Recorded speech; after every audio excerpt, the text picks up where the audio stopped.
On va faire un bond dans le passé maintenant pour apprendre à te connaître. D'accord. Moi, j'aime beaucoup les photos. Ok.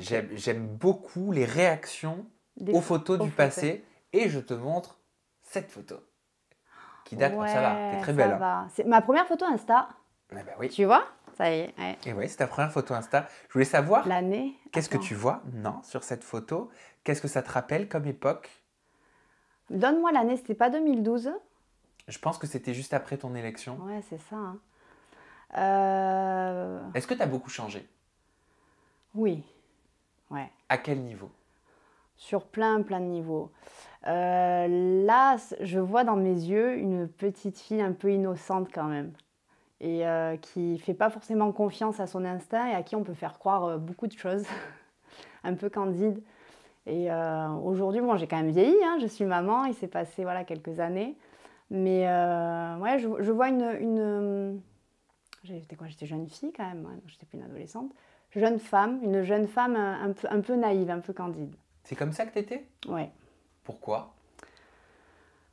Pourquoi? Parce que bah, j'étais quand même jeune, donc je manquais de maturité. Puis j'étais énormément couvée par ma maman. Donc j'avais voilà, ce côté, je me laissais protéger par sa personne et j'étais pas forcément dépendante. Donc voilà, j'étais très liée à son aval, à sa protection et pas forcément prête à tout ce qui allait m'attendre et à l'environnement extérieur. Tu vas me dire si je me trompe, mais j'ai l'impression que tu n'as pas fait de chirurgie esthétique. Ben, alors j'ai maigri par contre, hein, parce que là je vois les pommettes. Non, j'ai pas. Mais si j'ai changé quand même. T'es gentil, hein, mais j'ai changé. Hein. Ah non, je te dis pas ça pour être non, parce gentil. que là en ce moment, je suis en train de psychoter par rapport à mes rides. Parce que j'ai regardé, Non, moi, je peux toutes tes pas. photos sur Instagram. Non, mais depuis le début, non, mais t'as aucune ride. Non, si, je t'assure. Et je... Pour ça, n'évoque pas de sujet. Oh. Non, mais je voulais savoir Arrête. quel rapport t'avais avec le physique, avec ton évolution physique, avec la chirurgie, parce que Alors, tu me sembles très naturel. Et t'as le droit de faire la chirurgie si tu veux en faire. Hein. Ouais, ben, on va dire que je vais être honnête avec toi. Aujourd'hui, je suis dans un virage où j'approche de la trentaine. Et effectivement, avec tout ce qu'on voit sur la chirurgie esthétique, par moments, je me pose des questions aussi parce que ben, tu n'as pas forcément envie de vieillir, surtout dans des milieux, on va dire, d'image. Donc, on a un côté, il y a des nanas plus jolies, plus jeunes qui arrivent. Donc, je me suis dit, je ne veux pas forcément vieillir. Et en même temps, voilà, j'ai rencontré aujourd'hui Antonin qui apprécie justement cet aspect naturel et qui me dit, voilà, moi, je ne veux absolument pas que tu modifies ton visage. Tu es belle comme ça, les rides d'expression, c'est beau. Alors, je lâche un petit peu avec ça, mais voilà, je t'avoue, les filtres Insta, les filtres Snapchat, quand je les mets, que je suis une bombe atomique, que je lève, bah, du coup, tu as une déception. Quand je regarde des photos de moi avant, je me dis, ah oui, j'ai effectivement ces petites rides-là, ces ridules que je n'avais pas à l'époque. Donc, je me pose moi aussi par moments la question, je m'interroge. Mais on est aussi voilà, dans le virage où ça se perd, la beauté naturelle, et on n'a plus forcément de repères. Notamment, c'est vrai que la télé-réalité, ce qui sont très belles, mais il y a pas mal de chirurgie esthétique. Donc, c'est des questions que je me pose. Et en tant que femme, pour rester au top du top, moi, je m'interroge. Je m'interroge aussi. Et alors, je vais te lire ta description Wikipédia. Okay. La première phrase. Ok. T'aimes pas Wikipédia? Non. Non, mais ça va. C'est la première référence, tu sais, en contrôle. Wikipédia, j'allais tout le temps voir dessus. Et c'est pas toujours vrai. C'est vrai, oui. pour le coup, que c'est pas toujours vrai. Donc, je me suis fait avoir plus d'une fois, mais vas-y. Alors, Barbara Morel, née le 30 avril 1991 à Marseille. C'est bon. T'as moins l'accent qu'Antonin. Hein. Oui, parce que j'ai étudié à Aix-en-Provence. Et ils ont moins l'accent à Aix-en-Provence? Ah oui. Pour nous, c'est juste à côté. Oui, mais c'est justement, ils sont quand même... À Aix, tu dis je suis Marseillaise, ils ne sont pas forcément amis. Hein. Ah ben je ne savais pas. Au moment de son élection, elle vit avec sa mère Nathalie, son beau-père Didier. Pour l'instant, c'est nickel. Et sa petite sœur Carla. Ouais, ça va. Je voulais savoir à quoi ressemblait ton enfance dans le sud.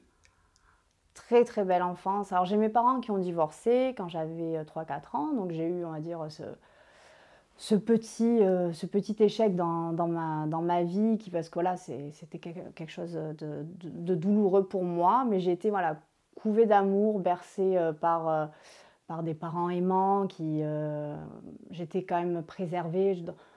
Alors je suis née à Marseille, mais j'ai rapidement bougé du côté d'Aix-en-Provence, donc je ne sais pas si tu connais Aix-en-Provence. Oui, j'y suis allée. Voilà, c'est une très belle ville, c'est très agréable, il fait bon vivre.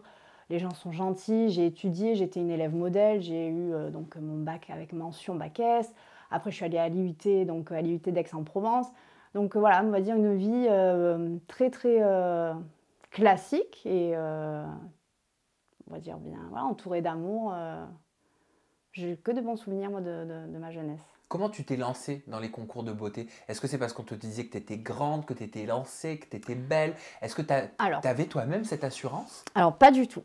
Pas du tout. Et comme souvent, alors on a tendance à penser des fois que justement les personnes qui font du mannequinat ou qui sont dans le milieu artistique ont confiance en elles, elles se trouvent jolies. Et il y en a beaucoup pour qui c'est pas le cas. Alors moi, je n'avais pas du tout confiance en moi. Et c'est mon beau-père qui a vu un potentiel. Didier. Voilà, mon beau-père. Bien, Didier. Qui a été comme un second papa pour moi et qui vraiment, voilà, il m'a dit, faut que tu fasses du mannequin. Alors moi j'étais là, ben non, mais je suis pas assez jolie. Il m'a dit, si, on va t'envoyer, tu vas essayer de faire donc Miss France, tu vas partir pour faire des bookings. Alors j'étais là, mais je peux pas, j'y arriverai pas. Si, tu vas voir. Et petit à petit, donc j'avais commencé à faire des défilés, des shootings photos. Et après, voilà, j'ai commencé à intégrer des agences de mannequins. Ensuite, donc, j'ai été aussi castée pour faire donc, les concours de Miss. Et de là, petit à petit, j'ai commencé à prendre conscience et confiance aussi en moi. Mais c'était pas quelque chose que j'avais au fond de moi. C'était pas un rêve d'enfant du tout.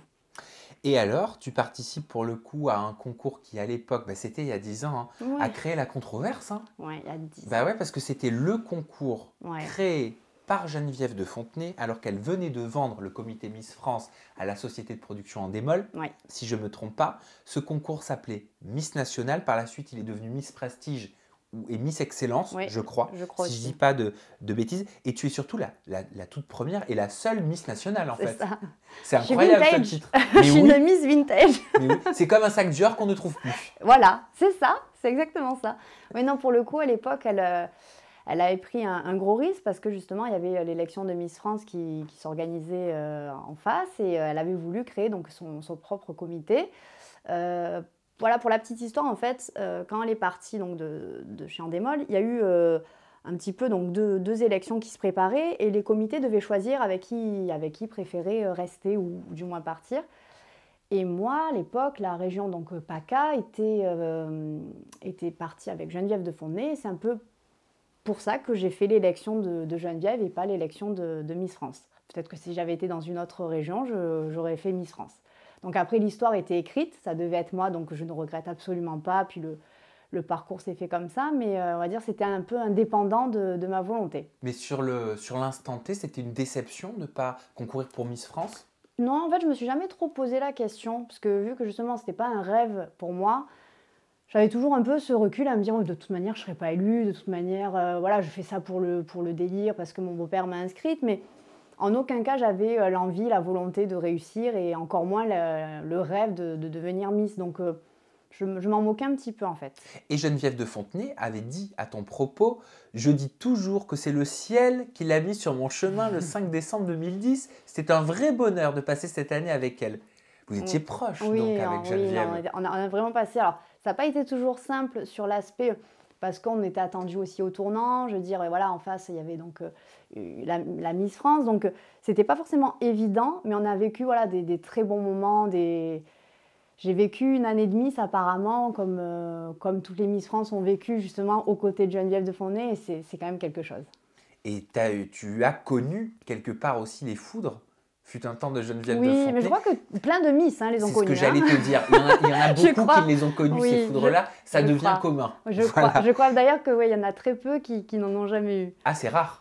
Oui, exactement. Suite à un certain shooting, tu nous expliqueras quel shooting d'ailleurs, Geneviève avait dit « Je viens d'avoir un coup dans le dos ». Parce que la première élue que j'avais eue en 2011 s'exhibe à moitié à poil. Ouais. Je lui ai écrit pour lui dire que c'était pourtant ma fierté de faire cette première élection avec elle. Elle est là à s'exhiber.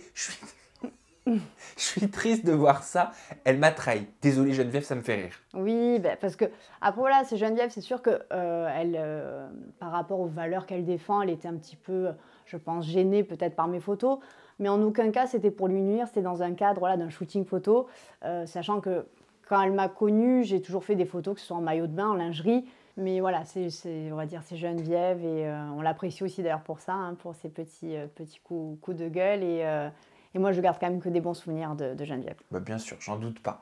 Dans une interview accordée au magazine Public, tu as révélé, donc c'était à l'époque, hein, avoir gagné à la suite de ton élection Miss Nationale à peu près 40 000 euros grâce aux prestations que tu avais données, sans compter les cadeaux, les nombreux cadeaux que tu avais reçus.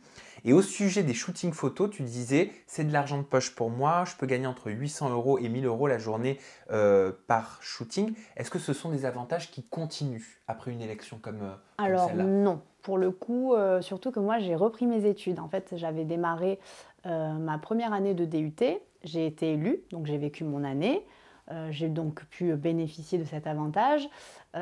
Après ça, j'ai tout arrêté, donc j'avais fermé, j'étais en statut auto-entrepreneur, donc j'ai clôturé et je suis retournée sur les bancs de l'école. Donc en aucun cas, j'ai surfé sur ces avantages-là et voilà, j'ai repris le virage un peu plus classique, scolaire, pour valider mon DUT. Et donc j'ai vraiment été éloignée de cet univers des prestations. Donc je faisais toujours un petit peu de mannequinat en parallèle, mais sur d'autres revenus, on va dire, qui dépendent des agences et pas forcément d'auto-entrepreneurs.